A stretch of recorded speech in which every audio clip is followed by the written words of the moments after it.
బియ్యం కడిగి పెట్టేస్తాను. ఇక చిన్న కుక్కరు, నేను విజిల్ ఒకసారి పనిచేస్తే ఒక్కోసారి పనిచేయదు.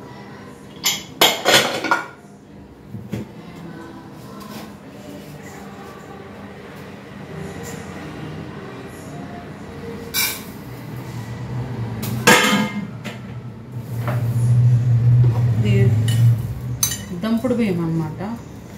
ఇంకా అసలు ఇది మామూలు రైస్ లాగానే ఉందేమో అనిపిస్తుంది. ఇంకా బ్రౌన్గా ఉంటాయి చూడు, అవి వండుతుంటే అసలు తొందరగా ఉడకట్లేదు.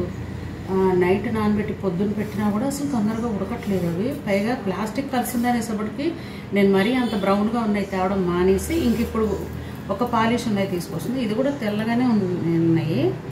ఏం నమ్మాలో ఎలా నమ్మాలో అసలు ఈ బియ్యం గురించి కూడా ఏం తెలీదు. సో ఇవి కడిగి పెట్టుకుంటాను. ఇవి నేను పాకే కొంచెం ఇంకా ఎగ్స్ పెట్టేసాను అనమాట.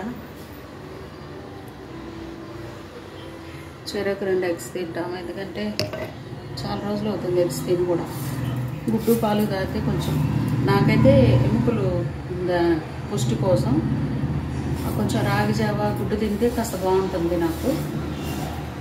అందుకని గుడ్లు ఉడకబెడుతున్నాం. ఉంటే అన్నీ ఒకసారి ఉంటాయండి, ఫ్రూట్స్ అన్నీ ఒకసారి ఉంటాయి, లేకపోతే ఏమీ ఉండవు. ఏంటో దరిద్రం.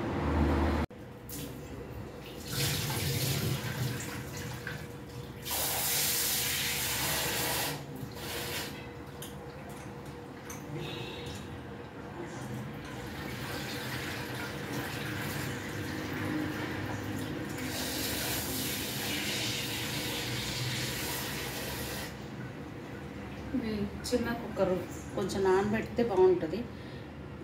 చిన్న కుక్కర్లో చిన్న మంట పెట్టి పెట్టాలంటండి. పెద్ద మంటలు పెడితే స్టవ్లు ఏమన్నా అంటే కుక్కర్లు ఏమన్నా పేలే అవకాశం ఉంటుందో ఏమో. మరి కుక్కర్లు ఎప్పుడు కొంచెం మంట తగ్గించి పెట్టుకోవాలి, హైలో కాకుండా.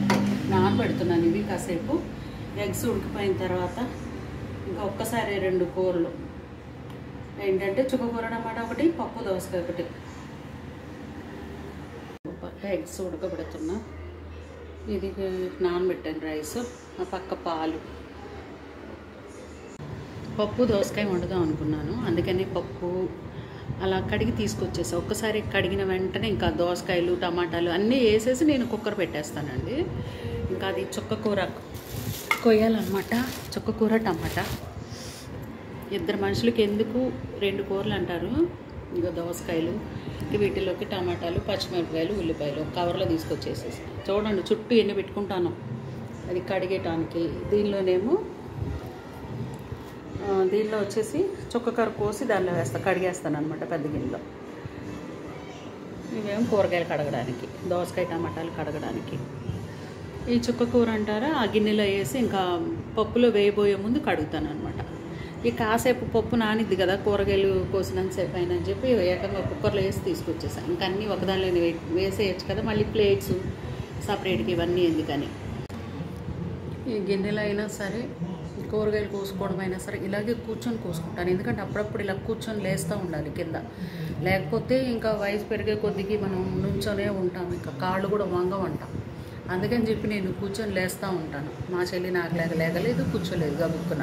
కొంచెం ఒళ్ళు ఎక్కువ కదా,